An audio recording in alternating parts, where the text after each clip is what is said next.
justamente vamos a ver cómo se conectan estos dos temas. Por un lado, la demanda punitiva, esto es la demanda de mayores castigos hacia los delincuentes, o llamada regularmente como demanda de mano dura, y el armamentismo, esto es la cultura de armas, la aprobación de las armas de fuego como mecanismo de autoprotección. ¿Y qué nos dice esto y cómo se conecta entre sí? Con lo cual, bueno, voy a dar inicio. No sé si a algunos tal vez les suena conocida esta imagen, es el penal de Ushuaia, allá lejos, en el frío de Ushuaia, y justamente lo elegí como imagen porque es una síntesis, es un símbolo de lo que se consideraba que tenía que ser el castigo en la modernidad, en términos generales en Europa, pero que también tuvo obviamente su repercusión en América Latina. En ese sentido, el castigo se pensaba, bueno, primero como parte de la construcción del Estado central, y donde el Estado central lo que tenía que hacer era justamente tener el monopolio del uso de la fuerza y el monopolio del castigo, como Weber siempre lo planteaba y lo definía. Pero Foucault también nos habla que el castigo tiene que ser invisible, lejano, fuera de la vista del público, encerrado, ¿sí? Que fuera un castigo poco emotivo. Bien, y esto se daba, según algunos autores que yo sigo, como Norbert Elias, por los cambios que se produjeron en la estructura social y por la necesidad y la interdependencia entre los actores sociales, donde eso modificó también la llamada estructura emotiva. Es decir, necesitábamos más unos del otro en una economía que estaba empezando a ser centralizada, y eso llevaba a que entonces, y nos tenemos que llevar mejor. De alguna manera tenemos que aprender a convivir. Ahora bien, ¿cómo aprendemos a convivir? Tenemos que restringir nuestros impulsos más violentos, tenemos que restringir, por ejemplo, la venganza privada, tenemos que restringir todo ese tipo de búsqueda de justicia por mano propia. Y por eso la necesidad y la construcción de un Estado central que se viene a apropiar de ese conflicto y viene a dirimir el conflicto entre los particulares. Entonces ya la justicia deja de ser privada y entre pares, la venganza y la justicia, y pasa a ser algo estatal, donde el Estado, como también dice Zaffaroni, se apropia del conflicto. En ese sentido había una expectativa entonces ciudadana de que el Estado iba a intervenir en los conflictos entre los particulares y una internalización de esa coacción, de esos impulsos violentos y una, si se quiere, mayor restricción a ese comportamiento impulsivo. Ahora bien, algunos autores plantean que estamos ante esta situación que es tremenda la imagen, es muy fuerte, una imagen de linchamiento, ¿no? Que estamos justamente en una etapa de modernidad tardía, donde se podría pensar, o algunos autores señalan, que estamos ante un proceso descivilizatorio, donde ya, ¿se acuerdan que decíamos que antes, en la modernidad, el castigo era justamente centralizado por el Estado, lejano al público? Bueno, ahora no, al contrario, tenemos el público que demanda presenciar el castigo, que el castigo sea emotivo, que sea visible, ¿sí? Que sea cercano y no justamente un castigo cooptado por el Estado, donde uno incluso pueda participar de ese castigo e incluso tomar rol en algún tipo de venganza privada. En ese sentido, se piensa, y acá ya empiezo a generar algunas de las tantas hipótesis que se señalan, que parte de esta demanda es porque se percibe la autoridad del Estado en crisis, como contaba Emilio, y ahora también vamos a seguir trabajando en esto. Con lo cual, parte de la respuesta es, bueno, ante un Estado que se percibe en crisis por distintas razones, porque estamos en una etapa de globalización donde tenemos riesgos de todo tipo, ¿no? Riesgos económicos, riesgos financieros, pasa algo en China, Trump, etcétera, y nosotros acá también nos vemos afectados. Riesgos ambientales, catástrofes naturales cada vez da la sensación que más frecuentes.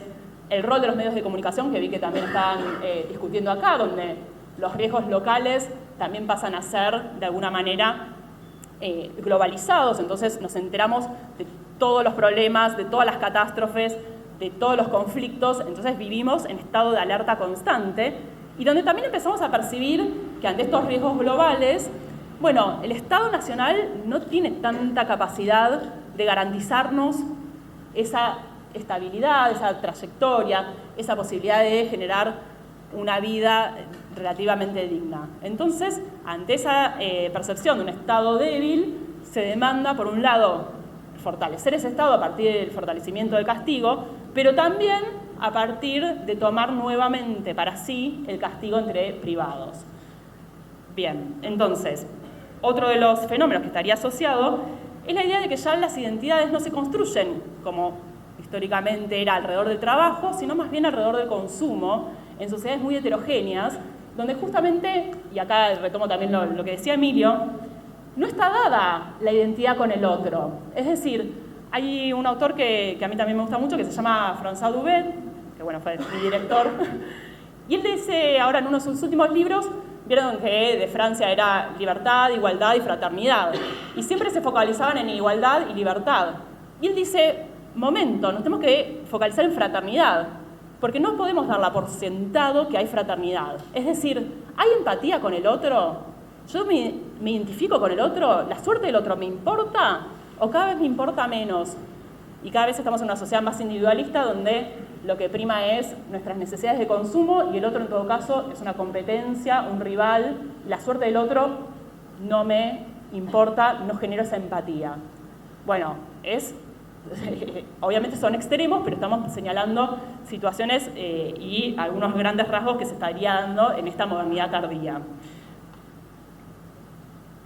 Bueno, algunos de estos rasgos está llevando a lo que se denomina por muchos autores populismo penal o giro punitivo, que me imagino que ustedes vienen discutiendo hace tiempo. Roger Matthews lo que habla es del populismo penal de abajo hacia arriba o de arriba hacia abajo. De abajo hacia arriba, bueno, ante estas incertidumbres de la vida moderna o tardomoderna, donde no tenemos garantizado el trabajo, donde no tenemos garantizada la estabilidad familiar, donde la debilidad de las instituciones es notoria, demandamos entonces mayores castigos hacia los delincuentes como una forma también de canalizar esas distintas incertidumbres y hostilidades ante un blanco que actúa un poco de chivo expiatorio. Por otro lado, Matthews también habla del populismo penal de arriba hacia abajo, donde dice, bueno, muchas veces los políticos, como no pueden, de alguna manera, o no saben o no quieren lidiar con problemas más estructurales que son de difícil resolución, como la desigualdad, la falta de acceso a las oportunidades, a la dignidad, a los derechos, entonces toman los temas de delito, que es un tema que es núcleo de las sociedades, y generan miedo y de esa forma, a partir del miedo, logran unificar también un discurso y lo focalizan también en soluciones que son más a la mano, como en la figura del delincuente, sin cuestionar demasiado qué pasa alrededor de estos delincuentes. Bien, entonces, desde la psicología social, con perspectiva sociológica, se plantea que esta demanda punitiva en realidad lo que viene a hacer es una reacción ante distintas amenazas que se canalizan en ese chivo expiatorio, en esa cara visible que es el delincuente. Algunas de estas amenazas son justamente, efectivamente, la amenaza de la violencia, la amenaza de la agresión física, que es bien presente, y en ese sentido la demanda de mayores castigos vendría a ser una respuesta instrumental. Si yo fui víctima de un delito, bueno, de alguna manera tiene por lo menos cierta lógica pedir mayores castigos porque evidentemente no logró prevenir mi situación traumática. Ahora bien, hay otras hipótesis que dicen, bueno, esta demanda punitiva en realidad viene a expresar otro tipo de malestares sociales. En ese sentido, por ejemplo, esto que decimos, cuando la identidad personal, la identidad del grupo está puesta en crisis, porque la sociedad es más heterogénea, porque hay justamente demasiadas identidades que están siendo de alguna manera confrontadas por grandes cambios culturales, bueno, la demanda del castigo hacia ese otro es una demanda que nos permite a nosotros construirnos como tales. Es decir, somos nosotros que nos identificamos en oposición a ese otro que lo volvemos delincuente. Entonces el delincuente es todo lo diferente de lo que nos creemos nosotros mismos. Es lo que Garland llama la criminología del enemigo, ¿no? Después está también esto que hablábamos de la seguridad ontológica. No está dada la seguridad económica, la seguridad laboral. Tenemos muchas incertidumbres en esta modernidad actual. En ese sentido también la diferenciación, esta construcción de nosotros, de ese otro que no es otro que es pobre, sino que es otro que es violento, que es agresivo, que es diferente y que incluso lo deshumanizo. En ese sentido, nos presenta también como el riesgo de los sectores excluidos como una amenaza a mi propio estatus. Esa es otra de las explicaciones que existen para explicar la demanda punitiva.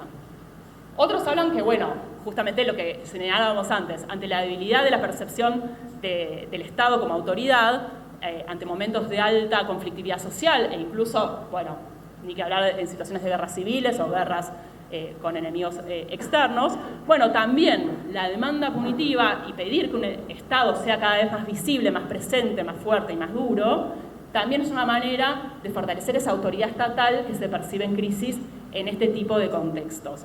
Y después lo que hablamos de los riesgos estos de Beck, los riesgos ambientales, los riesgos que tiene que ver con la parte financiera, los riesgos globales, donde también el Estado nacional se muestra como un actor, depende obviamente qué Estado, como ciertamente incapaz de proteger a su población de estos riesgos que nos abruman. Pero necesitamos una idea de orden, necesitamos una idea de que las cosas funcionen, con lo cual demandamos estos castigos hacia los delincuentes, que es una cara visible de toda esta incertidumbre que no tiene muchas veces tanto que ver, ¿sí? De cosas que son mucho más complejas, como los riesgos financieros, que son miles de actores, millones de actores diría, haciendo transacciones en simultáneo, pero que nos afectan en nuestra vida cotidiana.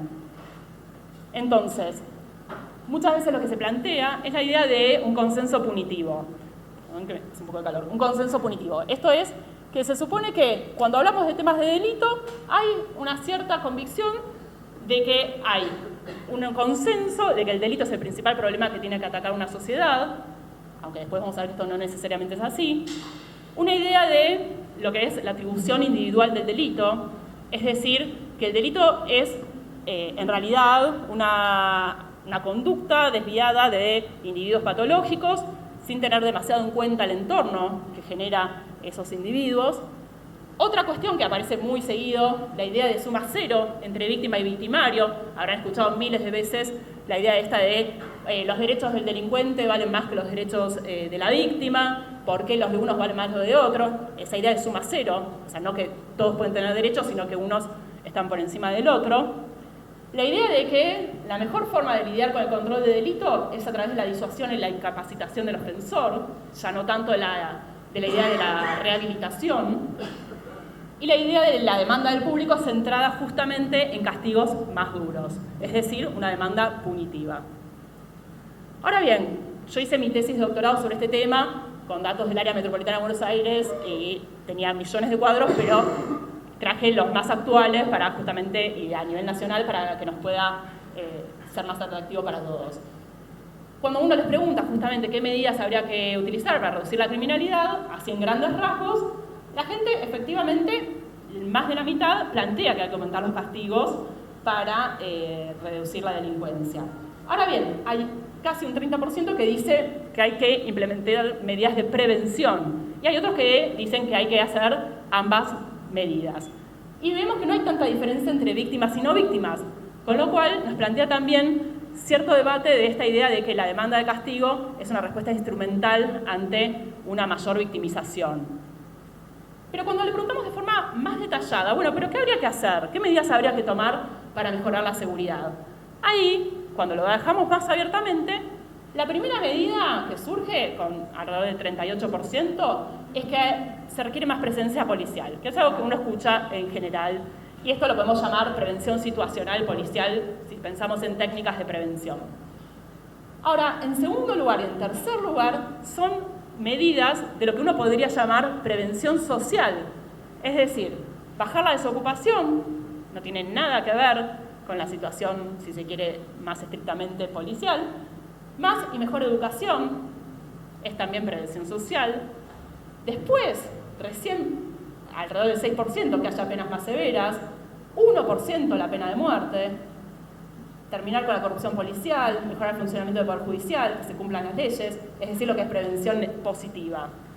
Con lo cual lo que vemos es que esta idea de consenso punitivo, de que todos quieren aumentar las penas, están a favor de la pena de muerte, no es tal. Si uno le pregunta, y esta encuesta se repite varias veces en distintas poblaciones de la Argentina, de manera nacional, de manera provincial, y siempre les puedo asegurar, están las de la Universidad Nacional del Litoral, de Máximo Soso, siempre son estos mismos resultados y es más, en este mismo orden. Con lo cual nos está hablando que en realidad la gente, y lo vamos a ver en algún punto después, aunque no traje todas las láminas, sí demanda más seguridad, pero no necesariamente esa demanda de mayor seguridad, protección, etcétera, se traduce necesariamente en una demanda de mayores castigos, una demanda más punitiva. Y por otro lado, lo que vimos es que esa demanda de mayores castigos no necesariamente es por la gente que fue víctima de un delito, con lo cual también esa demanda punitiva nos está expresando otro tipo de los malestares sociales que hablábamos antes. A veces el miedo o la incertidumbre que genera la pérdida de trabajo, la falta de proyección, la falta de instituciones más sólidas, de la confianza de que el Estado va a intervenir en los conflictos, se deriva en esa hostilidad hacia el delincuente porque es una cara visible y es un sector muy fácil de culpar, porque efectivamente de algunas cosas sí tiene la culpa, ¿sí? Pero no tal vez de todos esos malestares sociales que le adjudicamos y que le destinamos toda esa preocupación de esta época de vivencias tan difíciles, ¿no? Entonces, bueno, hablamos de que hay una alta preocupación securitaria, un alto temor a ser víctima del delito, hay una percepción de riesgo de que es muy probable que yo sea víctima de un delito, es decir, que sí, efectivamente el tema de seguridad es un tema de agenda central y la gente lo vive en su vida cotidiana. Yo hice varios grupos focales, ayer hice 2 acá en Córdoba, y todos tienen distintas estrategias de cómo lidiar con el delito en su vida cotidiana. Todos, desde que nos despertamos hasta que nos vamos a acostar, es un tema que nos atraviesa y nos modifica, nos restringe nuestra libertad, nuestra forma de relacionarnos, nos sale caro porque también gastamos más plata, porque tal vez nos tomamos un taxi, si podemos, si no, vamos con 5 ojos o dejamos de salir. Bueno, todo eso es cierto y efectivamente viene con esta alta preocupación por el tema. El problema de la inseguridad ontológica, del trabajo, la crisis de las familias, las crisis de las industrias, etcétera, etcétera. Bien, entonces, un poco esto retoma la idea de Jokian y Lia de lo que se llama el realismo de izquierda, en el sentido de estar en contra de una visión escéptica que, bueno, la punitividad es una reacción exagerada ante una inexistencia, una amenaza delictiva. Esto no se puede sostener en América Latina, donde sí hay ciertos niveles de delito y donde el nivel de victimización es más o menos elevado, dependiendo de qué delito uno tome. Pero tampoco ir a la otra visión, que sería la visión alarmista, donde, bueno, hay un consenso punitivo, todos estamos en estado de alerta permanente y lo único que queremos es el mayor castigo de los delincuentes. No, la gente cuando se le pide, bueno, ¿pero qué serviría mejor para reducir el delito? Piensa distintas estrategias y no es la única que piensa. Efectivamente, hay demanda securitaria, sí, hagan algo con este tema, pero no necesariamente que sea una respuesta punitiva, aunque sí, obviamente, si sucede un delito, que tenga su merecido castigo, que no es lo mismo que demanda punitiva, ¿sí?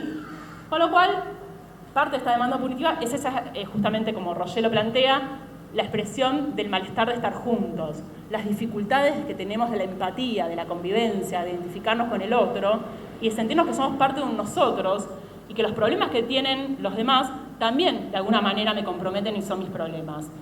Y en ese sentido, la necesidad de fortalecer modos más democráticos de lidiar con los conflictos y no de formas autoritarias que nos lleva a una degradación cada vez mayor y no solucionan ningún tipo de problema, sino que los agravan. Bueno, eso fue el primer paquete de demanda punitiva. Ahora iríamos por el segundo, no sé cómo vengo de tiempo. Venimos bien, bueno, respiremos. Que tiene que ver más con la parte del armamentismo, que es la segunda parte de lo que quería presentarles. Justamente, una de las ideas que parte de este proceso civilizatorio es lo que habíamos hablado, que las instituciones se encuentran debilitadas, que no confiamos que el Estado va a intervenir en la resolución de los conflictos, que no confiamos y no percibimos que el Estado garantice derechos básicos, etc. Entonces, por un lado, la percepción de estos riesgos y estas amenazas enormes, incontrolables, globales, vivimos sacudidos en estados de alerta, en parte por los medios de comunicación, que nos retransmiten en todos los problemas que ocurren en todos lados y muchas veces al mismo tiempo, al mismo día.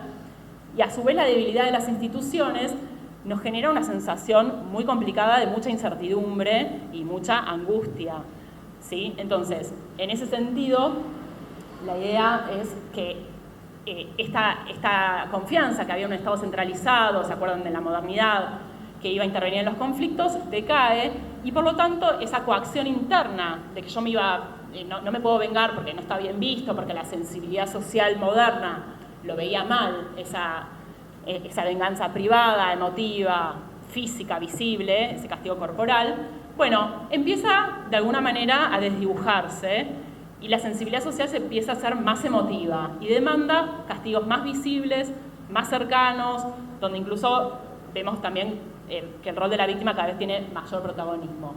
Y esto lo vimos en la traducción justamente en una demanda punitiva, pero también, o sea, una demanda de mayores castigos por parte del Estado, pero no me alcanza con eso. También quiero yo ser parte de ese castigo. ¿De qué manera? Por un lado, a través de la venganza colectiva, a través de linchamientos, que es un tema muy complicado también de tratar. Por otro lado, y en términos más generales, de la justicia por mano propia. Y en términos más generales, de lo que es el armamentismo o la aprobación de las armas de fuego como cultura general, pero también como instrumento para lidiar con los distintos conflictos y tomar para uno las decisiones. En ese sentido, retomando también un poco las relaciones entre Estado y sociedad, se plantea que la demanda de armas de fuego, la aprobación de las armas de fuego, viene dado por dos movimientos. Por un lado, porque el Estado asume su incapacidad y de alguna manera te dice, mira, la verdad es que no te puedo garantizar seguridad. Entonces están lo que se llaman las políticas de individuación, que hemos escuchado algunas frases, que es, bueno, si quieren armarse, que se armen. ¿Sí? Entonces, de alguna manera asumiendo que en algo fracasamos un poquito. Entonces, cada uno que se haga cargo un poco de su seguridad, te haces cargo de conseguir tu propio trabajo, incluso créate tu trabajo, créate tu educación, créate con un discurso que en algún punto se lo engloba dentro de las ideas más neoliberales, ¿no? De que cada uno se tiene que ocupar de garantizarse sus propios derechos porque el Estado ya se retiró un poco y no puede asumir ese compromiso. Y después, por otro lado, también es parte de estos tiempos esta idea individualista de que cada uno también tiene un deseo de mayor autonomía individual. Ya nos molesta un poco que el Estado nos diga qué tenemos que hacer, que el Estado nos ordene, tenés que hacer esto, tenés que hacer lo otro, y se meta tanto en nuestra vida, y también la demanda y la aprobación de las armas de fuego tiene un poco este visto de, bueno, todo bien, pero yo también quiero tener mi propia arma de fuego, porque yo también quiero tener mi propia capacidad de defenderme más allá de lo que haga la policía, la justicia, etc. Entonces, ante este panorama de arriba hacia abajo y de abajo hacia arriba, también se plantean como dos hipótesis, una más instrumental, nuevamente, donde las armas se pensarían como un instrumento de autoprotección para defenderme ante, obviamente, situaciones de violencia y como probablemente formas de disuasión. Pero también nuevamente está la hipótesis simbólica o expresiva, donde el arma de fuego simboliza actitudes, creencias y valores que no necesariamente tienen que ver ni con las experiencias de victimización, ni con la percepción de seguridad, sino también con otro tipo de creencias y de malestares sociales. Efectivamente, dentro de la hipótesis instrumental, bueno, haber sido víctima de un delito es algo que puede haber sido muy traumático y eso me puede llevar a decir, bueno, la verdad es que necesito sentirme más seguro y compro un arma de fuego para sentirme más segura. O vivo en un barrio que es realmente muy complicado, muy violento, me mudé hace poco, no conozco los códigos locales, por las dudas tengo mi propia arma. O no es necesariamente que el delito en ese lugar es muy alto, sino que lo percibo de esa manera, una percepción de que es un barrio poco cohesionado, es un barrio que me genera desconfianza, no conozco a la gente, etc. Y a su vez tengo una percepción de lo que los delincuentes son estos enemigos deshumanizados, con los que no hay racionalidad posible, y donde tengo una baja confianza en que el Estado, es decir, la policía, la justicia, etcétera, y el sistema penitenciario puedan protegerme lo suficiente. Esto sería como todos los factores vinculados a la hipótesis más instrumental. Sin embargo, también está, que puede ser complementaria, la hipótesis expresiva, que es un poco lo que veníamos diciendo del proceso civilizatorio. Es decir, cae esa agresividad individual, donde yo digo, bueno, la verdad es que si yo veo una situación, yo quiero intervenir, quiero ser parte de lo que es la justicia, quiero tomar en mis propias manos la decisión de la pena y del castigo, quiero tener para mí esa posibilidad de la venganza privada, ¿sí? Ya no el Estado que se tome el conflicto, sino que yo lo haga por mis propios medios. Pero también un poco lo que hablaba Emilio recién, la baja confianza interpersonal, la baja cohesión. Si yo no confío en la gente que me rodea, no confío en mi barrio, en mi comunidad, en los demás, siento que vivo bajo amenaza permanente. Y eso me lleva a tener armas de fuego más allá, efectivamente, de la situación real de un estado, de una situación de delito, sino que es esa desconfianza en los demás, y tal vez en respuestas colectivas, como hablábamos antes de la participación comunitaria, etcétera, me lleva a respuestas más individuales, donde justamente el arma es la respuesta más individual, que es para uno mismo, en este sentido que estamos hablando. Después, bueno, cierta ideología conservadora, la desconfianza general hacia el Estado, entendiendo al Estado como justamente algo colectivo y no de una visión más individualista, donde yo guardo para mí la posibilidad de tener mi propia soberanía sobre mi propia protección. Y lo que hablábamos antes, la atribución de causalidad individual de delito, donde no se cuestiona tanto las condiciones estructurales que generan o son criminógenas, sino que se aduce a los individuos características patológicas que los lleva a ser desviados y que entonces la eliminación física de esas personas solucionan el problema a través de las armas de fuego. Evidentemente hay otros factores que no necesariamente se engloban en estas dos hipótesis, pero que están vinculadas y que vamos a ver que tienen mucha preponderancia, que tiene que ver con el perfil social de las personas que están más a favor de aprobar las armas de fuego. Y en esto hay muchos estudios hechos. En Argentina, más del 95% de los usuarios de armas, registrados y no registrados también, me podría jugar, son hombres. Y en general en todos los países se da esta situación. Esto se vincula con lo que se llama la construcción de la masculinidad hegemónica, en el sentido de, bueno, la idea que se tiene tradicional de qué es ser hombre es justamente una idea vinculada a ser más agresivo, el control a través de la fuerza, a través del dominio del otro, y el arma de fuego viene a simbolizar y a completar esta construcción de masculinidad basada en la fuerza y en el control físico. Pero bueno, también tenemos otras cuestiones más del perfil social, la edad y la posición social. Los jóvenes en general se consideran que tienen más conductas de riesgo y entonces el arma de fuego les da esa adrenalina, esa búsqueda de respeto y de reconocimiento por sus pares, esa construcción de una identidad que sea a través del temor y no a través de otro tipo de valores, como los que comentábamos anteriormente. Pero también algunos ancianos también consideran que estamos, ancianos o adultos de la tercera edad, que ante un mundo que se lo considera peligroso, difícil de comprender, también la posibilidad de armarse fortalece esa percepción de la autocapacidad de cuidarse, porque perciben que se vuelven cada vez más vulnerables. Bien, después hay otra serie de factores como la residencia rural, es muy común en los ambientes rurales, acá desde luego que también, vinculado sobre todo con la casa, pero también con cierta idea de defensa del territorio, donde el Estado está lejos, donde, bueno, mi campo es también mi límite, mi soberanía, el lugar que yo tengo que controlar para mí, porque el Estado está lejos, llega tarde, pero de última además, porque yo soy dueño de esa soberanía, y esto se ve también muy reforzado en sectores de frontera, donde incluso se considera que se defiende la soberanía nacional a través de la aportación de armas. Y desde luego, bueno, gente que está más familiarizada con las armas de fuego. Bueno, obviamente hay factores macrosociales que también afectan más allá del perfil social, que tienen que ver, bueno, con hechos delictivos de alta resonancia, donde, bueno, generan conmoción social y eso también genera, bueno, la percepción de que el Estado no puede garantizar la seguridad, entonces me armo. Pero también es interesante porque amenazas no delictivas también se perciben de una manera que muchas veces llevan a respuestas armadas. Es decir, muchas veces situaciones conflictivas en términos económicos, pero también políticos y sociales, y esa incertidumbre y esa idea de que el Estado, las instituciones no nos están conteniendo ni garantizando y que a su vez desconfío de los demás, llevan a que, bueno, yo por las dudas me armo para mi propia seguridad de todo ese otro que está sucediendo, esos malestares sociales. Me contaban hace poco, por ejemplo, en Chile, cuando fue el último terremoto, bueno, ante lo que genera un terremoto, que es un desastre natural, la anarquía que se vive, esa sensación de anomia en ese momento y de cómo va a funcionar el Estado y la situación y la interacción con los demás, hubo gente que fue, algunos iban a comprar agua, alimentos, otros iban a comprar armas.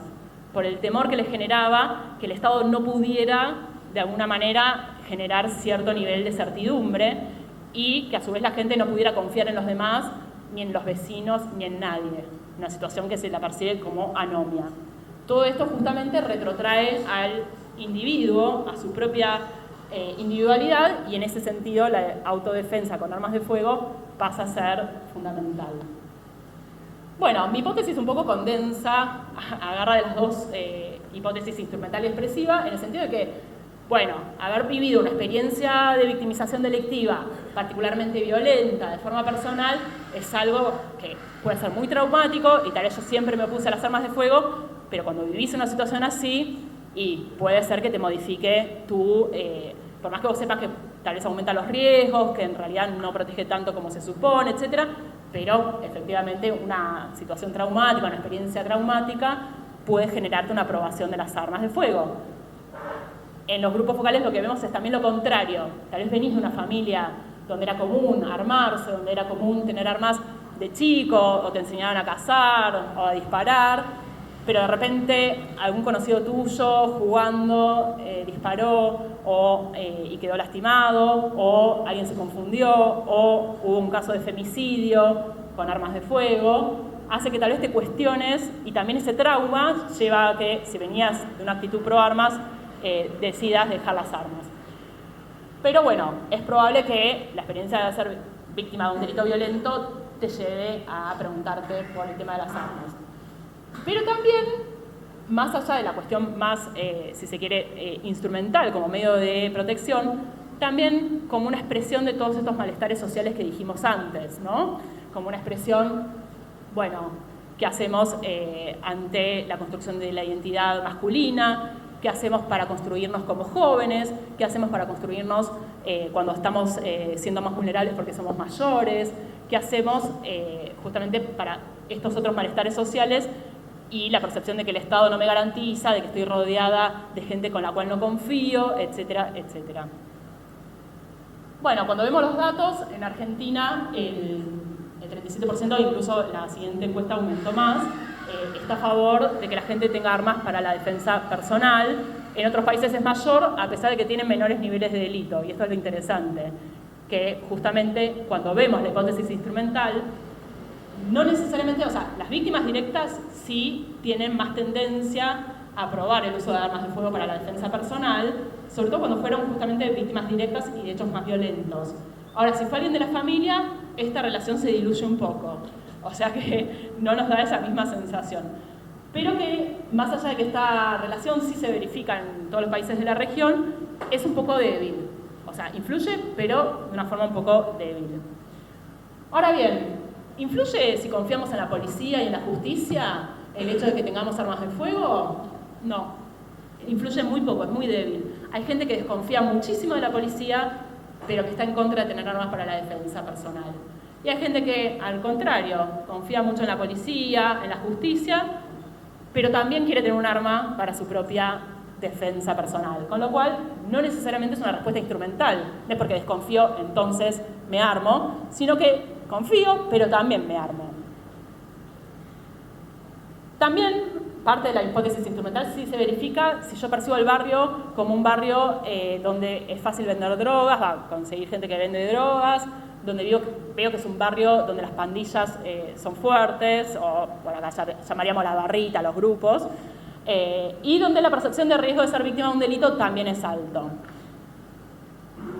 Ahora bien, la confianza en los otros sí también se vincula con el armamentismo, que no tiene nada que ver con los niveles de delito. Puede no haber niveles altos de delito, pero si yo no confío en mis vecinos, en general es una sociedad o una comunidad débil, donde los demás no son parte de nosotros colectivos, donde podemos pensar soluciones más colectivas y comunitarias, me lleva a buscar soluciones individuales, como pueden ser las armas de fuego. En esto es contundente, en todos los países de la región, los varones siempre aprueban más la tenencia de armas de fuego para la autoprotección, y en algunos países incluso la diferencia puede ser hasta de 20 puntos porcentuales, lo cual es interesante porque nos está hablando de una visión muy, y además, bueno, contundente, porque los hechos de registro muestran que la gran mayoría de todos los usuarios son varones. Entonces, bueno, que se entiende por ser varón que lleva también a adquirir armas de fuego. Hay muchas otras láminas, pero no quiero llevar a tanto, de perfil social, etc. Hay también, obviamente, vinculación con la idea de que las autoridades no siempre deben respetar la ley para capturar a los delincuentes, la idea de que estar a favor de la militarización, de que las fuerzas de seguridad, que las fuerzas armadas sean partícipes del combate al delito interno, es decir, a la seguridad interior, y algunos incluso hasta serían capaces de aprobar el golpe militar si el delito es demasiado alto. Esta gente que piensa de esta manera, en general, aprueba más el uso de armas de fuego para la defensa personal que los que piensan de otra manera. Incluso, bueno, desde luego que está muy vinculado con la aprobación de la justicia por mano propia, que las personas hagan justicia, mal llamada justicia, para los términos justamente de la civilidad moderna, pero que tomen para sí la respuesta o la venganza ante un hecho que lo consideran que lo afectó de alguna manera a nivel individual. Por eso, efectivamente, no los tengo acá los datos, pero, por ejemplo, en Argentina la mayoría de los homicidios y los homicidios armados no se dan en ocasión de robo, se dan en ocasión de conflictos interpersonales, conflictos con los vecinos, conflictos entre distintos grupos, pero que no necesariamente tenga que ver con un robo, que es la imagen que siempre se despierta, justamente conflictos también por el territorio, por los mercados ilegales, pero también conflictos de pareja que se resuelven a los tiros, mal, desde luego, y en general contra la mujer, porque ya dijimos que son los mayores usuarios, conflictos sindicales, en el fútbol, o sea, todo tipo de conflictos que se resuelve con armas de fuego. Y efectivamente la mayor parte de los homicidios en Argentina ocurren más por ese tipo de conflictos que en ocasión de robo, que es la idea que en general se propugna, pero que los datos demuestran que es distinta. Con lo cual es la idea de que gestionar los conflictos a través de las armas de fuego, bueno, tiene estas consecuencias, pero también tiene esta legitimidad social. Y en ese sentido también está vinculado con ciertas ideas, podríamos llamarlas antidemocráticas. Las personas que se mostraron más a favor de las armas de fuego están, o de alguna manera perciben menor satisfacción con la democracia, les parece que la democracia no necesariamente es el mejor sistema de gobierno, no están en contra de que un grupo derroque al gobierno a través de medios violentos, etc. Y a su vez, muchas veces hay un núcleo bastante duro, si se puede decir, con la actitud pro armas, que se vincula con estas ideas, se pueden llamar discriminatorias. La idea de que los hombres tienen más derecho al trabajo cuando no hay suficientes trabajos, donde no es necesaria la igualdad entre varones y mujeres, donde no se aprueba o no se desea tener a homosexuales de vecinos, ni que se puedan casar ni postularse para cargos públicos, y tampoco se quiere tener de vecinos a pobres, indígenas, afrodescendientes y extranjeros. Todo lo que veníamos diciendo antes, con esas dificultades de la convivencia con las diferencias, con los demás y esa tolerancia hacia los demás. Donde el arma de fuego entonces me protege de mi propia identidad, discriminando y diferenciándome de esos otros que los vivo y los percibo como amenazantes, más allá de cualquier otra consideración. Con lo cual, vinculado con el armamentismo, efectivamente parte de la hipótesis instrumental se confirma, en el sentido de que, bueno, la gente que fue víctima de un delito, sobre todo a título personal y de tipo violento, y después de haber vivido un hecho traumático, le parece más legítimo que la gente tenga armas para defenderse. Pero, sin embargo, no es todas las víctimas, ni todas las personas que no fueron víctimas, no están a favor de las armas. Es decir, que hay una relación, pero es medio débil. La gente que percibe que es un barrio peligroso también está más a favor de tener armas. La gente que percibe que su entorno no es confiable, que la cohesión social es baja, que hay cierto nivel de anomia, también aprueba la tenencia de armas. Y también se comprueba parte de la hipótesis expresiva, donde justamente el arma de fuego viene a simbolizar creencias, valores y actitudes más allá de la cuestión delictiva estrictamente, donde se asocia con la demanda de mayores castigos, con cierto nivel de autoritarismo contrario a la democracia, con ciertos niveles de racismo, xenofobia, machismo, esta construcción de masculinidad más tóxica, homofobia y cierto clasismo. En ese sentido, uniendo, como si se quiere, los dos temas, La idea es que ante estos mayores riesgos financieros, ambientales o sociales, la autoridad estatal percibida en crisis, las políticas estas de individuación, donde el Estado reconoce que no puede garantizarte todos los derechos y más vale que te los busques por tus propios medios, y esta menor interdependencia social empieza a generar lo que se llama un proceso descivilizatorio, que afecta a la sensibilidad social, que termina legitimando una mayor demanda punitiva, es decir, una mayor demanda de castigo hacia los delincuentes, más allá de su utilidad, sino como fin expresivo, y a su vez una mayor aceptación de la justicia por mano propia, esta idea del armamentismo con todo lo que dijimos, por justamente eso que se había de alguna manera retroído a nivel individual por la modernidad y por esa confianza en un Estado que iba a intervenir en los conflictos, bueno, por todos los cambios que vimos que se originan en la modernidad tardía, esa coacción interna pasa a debilitarse y pasa a incrementarse esos impulsos y esos deseos, ese hartazgo y esa falta de empatía por lo otro, por el otro, y entonces ese armamentismo. Sin embargo, como dijimos, no hay un consenso punitivo ni tampoco un consenso armamentista. No es que todo el mundo quiere tener armas, ni que todo el mundo quiere mayores castigos hacia los delincuentes. Lo que sí vimos es que hay una demanda de seguridad por las distintas experiencias de delito, pero que no se traduce necesariamente. Por lo tanto, y ahora sí, ya hacia la última parte de la presentación, bueno, ¿qué se puede hacer ante esto? Que hay una demanda de seguridad ciudadana, lo vamos a poner en términos ciudadanos, pero que no necesariamente es punitiva y no necesariamente es ármense todos.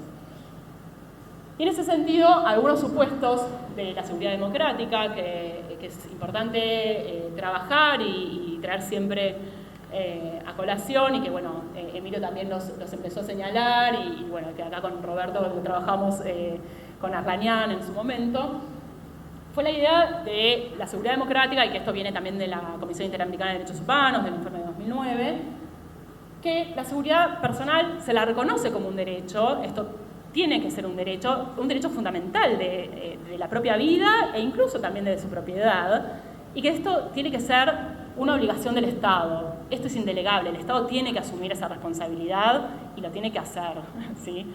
Pero a su vez, parte de la gobernabilidad democrática que ha llevado a que se construyeran ministerios de seguridad que antes no existían, lleva a que también tengamos mayor rendición de cuentas, es decir, una autoridad política que uno elige democráticamente para decir, quiero estas medidas de seguridad o quiero esta comprensión de lo que tiene que ser la seguridad, etcétera, pero que si no cumplen con su mandato también la podemos revocar y exigirles respuestas.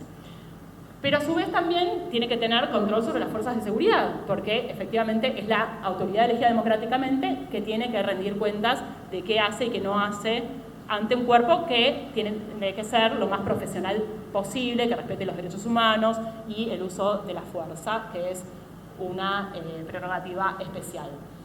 A su vez, la seguridad democrática plantea una visión compleja de la temática de las violencias y los delitos. Dice que es multicausal, es decir, no hay un único factor. Ahora, si tenemos tiempo, lo voy a poder desarrollar algo. Y dice, bueno, no son un único factor o única causa, entonces tengo una única tipo de respuesta para esa única causa, sino que son múltiples causas que me llevan entonces a hacer una respuesta más compleja e integral. La CAF también lo plantea como respuesta integral, en el sentido que requiero de distintos actores. Obviamente el actor policial, el sistema penal, la justicia, pero también el Ministerio de Desarrollo, también el Ministerio de Educación, también la idea de una multiagencialidad.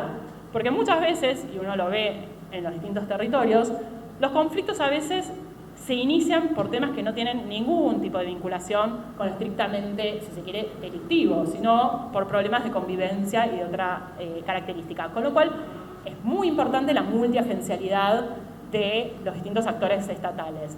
Pero también la multisectorialidad, la sociedad civil participando, la sociedad civil también siendo de alguna manera parte de los diagnósticos, pero también haciendo control de que se implementen las medidas, que esto es un poco lo que venían discutiendo hoy más temprano.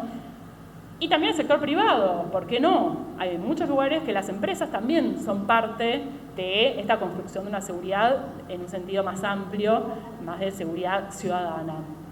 Y para eso es fundamental tener ciertos niveles de consensos políticos y sociales, que nos permitan políticas de seguridad más de largo plazo y no siempre, como lamentablemente muchas veces sucede, acá en muchos países, que se hacen políticas de seguridad sobre la crisis.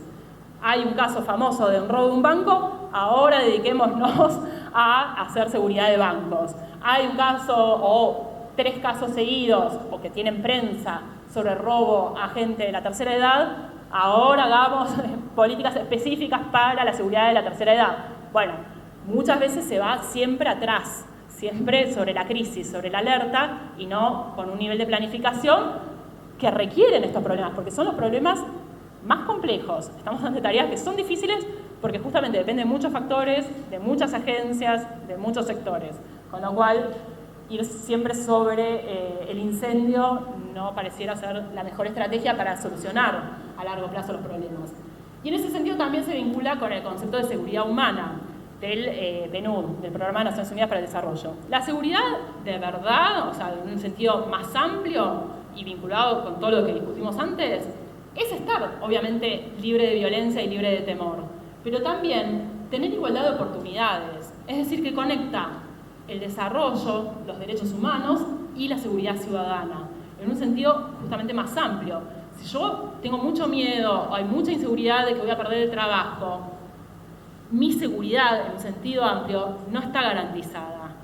¿Se entiende? Entonces, todo eso también socava nuestra convicción en nuestro propio futuro, nuestra confianza en los demás, nuestra confianza hacia el Estado, y todo eso nos lleva a respuestas de corto plazo y que generan más violencia. A su vez, la idea de conflicto en una sociedad democrática. Son sociedades complejas, muy fragmentadas, desiguales, pero también muy heterogéneas, donde hay distintos intereses, y parte de una sociedad democrática es asumir que hay gente diferente a lo que uno cree, hay gente diferente a lo que uno desearía, pero tenemos que convivir de la mejor manera posible. Con lo cual se van a generar conflictos. No podemos pensar que no va a haber conflictos. Va a haber marchas, va a haber peleas entre vecinos, va a haber peleas de pareja, va a haber peleas de barras, va a haber... Lamentablemente va a suceder, ¿sí? Pero lo que tenemos que hacer es tratar de que esos conflictos no escalen a niveles cada vez más violentos. Y por eso es fundamental la gestión de esos conflictos y saber cómo gestionar esos conflictos. Puede ser con la herramienta policial, pero también con otros sectores del Estado, con otros sectores de la sociedad civil, con organizaciones, etcétera, que sepan cómo evitar que eso cada vez sea peor y peor y peor y cada vez aumente los niveles de violencia. Y justamente estar antes. La gestión de conflicto nos muestra que lo importante es llegar antes, prevenir, focalizar en la prevención. Porque, bueno, sí, una vez que sucede un hecho de violencia, más vale, tiene que tener su sanción y su castigo. Pero lo ideal es justamente no llegar a esa situación, porque a nadie le gusta llegar a esa situación. Entonces, focalizar en la prevención. Y después, tener una concepción un poco más compleja de lo que es el delito. Esto retomando también a Lea Yang, y que bueno, acá Quique Font también lo trabajó, y que es bastante utilizado. No entender solo en esta relación del delito, yo les digo delito, y ustedes probablemente automáticamente, y uno también piensa el infractor y la víctima, el agresor o el victimario, el ofensor y la víctima. Sin embargo, para que yo eso lo reconozca como delito, es muy probable que primero haya habido una reacción social, es decir, que la sociedad civil, la sensibilidad social que hablábamos antes, haya dicho, esto que está pasando acá no está bien, rompe normas sociales, primero normas sociales, no es aceptable, y se produce lo que se llama un proceso de criminalización de ciertas conductas, que es histórica. Obviamente hay cosas que son universales, pero en general es bastante cultural. Ante esta interacción hay procesos de criminalización de la sociedad civil que dice, esto que está pasando no está bien y quiero que el Estado haga algo. Entonces demanda al Estado y a sus agencias de control social formal que intervenga en este conflicto para evitarlo. Podemos pensar procesos de criminalización y decriminalización también en sentido histórico. Justamente la violencia de género es un típico caso de criminalización de una conducta. Antes directamente no era un delito, y menos si era en el marco de un matrimonio. Ya está, te casabas, Si había violencia, sexo forzado, no era delito. Fue necesario justamente una reacción de la sociedad civil y decir, no, eso sí también es violencia y eso también es un delito. Y es más, requiero que el Estado intervenga en ese conflicto, porque hay muertes, porque hay violencia de todo tipo, de distinto tipo. Y también con otras conductas, algunas cosas cada vez nos volvemos más sensibles a cierto tipo de violencias y nos parecen absolutamente inadmisibles. La violencia hacia los chicos antes no era un tema y después pasó a ser un tema, etcétera, etcétera. Pero también hay procesos de decriminalización. Conductas que antes no estaban permitidas, ahora se empieza a cuestionar y decir, bueno, tal vez eso habría que revisar si es delito o no. O si la idea de que sea delito es la mejor estrategia para que deje de suceder. Ahí podemos, sin entrar en polémicas, pero podemos, obviamente está el debate, el consumo de estupefacientes y otro tipo de conductas donde algunos dicen, bueno, en realidad no tiene por qué ser un delito, es un problema de salud pública. Hay otros que dicen sí, tiene que seguir siendo un delito porque más allá de que sirva o no sirva, está la capacidad simbólica y hay otro tipo de discusiones. Pero, por lo menos lo que les quiero traer sin entrar en detalle de cada uno de los hechos, es que hay un proceso de construcción, un proceso de criminalización de ciertas conductas que depende mucho de la sensibilidad social y que demanda que el Estado intervenga y que lo vuelva un delito y que lo vuelva con una sanción o una prevención o lo que sea necesario para intervenir en esto que sucede y que desean que haya una prevención, investigación y sanción. Ahora bien, también pasa lo contrario, que puede haber algunas conductas que requieran decriminalizarse. Por ejemplo, en Singapur está prohibido comer chicles. Prohibido. Acá, bueno, a lo sumo tu dentista te dice, y no lo hagas, pero no vas a la cárcel por comer chicle. Bueno, esto que nos parece como súper raro, bueno, en Singapur es una conducta criminalizada, porque efectivamente tenían muchos problemas con el subte, con el metro, porque la gente ponía chicles y las puertas no cerraban y explotaba toda Singapur, que tiene mucha gente, y entonces era un caos social. Prohibido, no coman chicles, si alguna vez van, yo no fui, pero bueno. Entonces, entender esa complejidad. En este sentido, bueno, hay distintas perspectivas teóricas, me parece que, no sé, sí, voy a ir demasiado rápido, vamos más a las sociológicas, pero bueno, si quieren, el iluminismo penal más enfocado en el acto, como un acto voluntario, el acto de delinquir, y como un acto racional, con lo cual la idea de que si yo administro un castigo mayor en una ecuación de, beneficio menos castigo, me conviene o no me conviene involucrarme en esa acción delictiva. Esto está muy cuestionado porque no todos los delitos, algunos sí, tal vez los más económicos responden a cierta ecuación, pero muchos otros y la gran mayoría diría que no. Después también la visión más positivista, donde el foco está puesto en el actor y en el individuo patológico, por lo tanto su incapacitación y separarlo y retirarlo de la sociedad nos va a solucionar el problema delictivo, y ahí vemos el incremento de las penas y, como pasa mucho en América Latina, que la población carcelaria no para de incrementarse y sin embargo los niveles de violencia y delitos son cada vez mayores, con lo cual también habría que poner en cuestión este paradigma. Y después, bueno, algunas perspectivas sociológicas donde se considera cuáles son las condiciones sociales que generan potenciales transgresores y potenciales víctimas. Dentro de eso está lo que se conoce como deprivación relativa, donde por un lado tenemos una socialización en una misma cultura de consumo, todos más o menos queremos consumir lo mismo, sin embargo, esa inclusión cultural la tenemos acompañada con una exclusión estructural. Lamentablemente no todos, por las situaciones de desigualdad que imperan en América Latina, pueden acceder a esos bienes de consumo que nos prometen la felicidad, que no la dan, pero bueno, que aspiramos a esas zapatillas, a ese auto, a esas... Y nos dicen que si hacemos eso, no solo vamos a conseguir la felicidad, sino también el respeto, y vamos a ser personas dignas de esa sociedad y de esa comunidad. Lo cual es muy complicado, porque lamentablemente no siempre tenemos acceso a esos bienes. Pero esto incluso pasa en todos los sectores sociales. En sectores altos que evaden al fisco, que no pagan los impuestos, porque también quieren sacar ventaja para poder comprarse ese barco más grande, para que en el río me miren los demás, y también me respeten más y tenga mayor reconocimiento.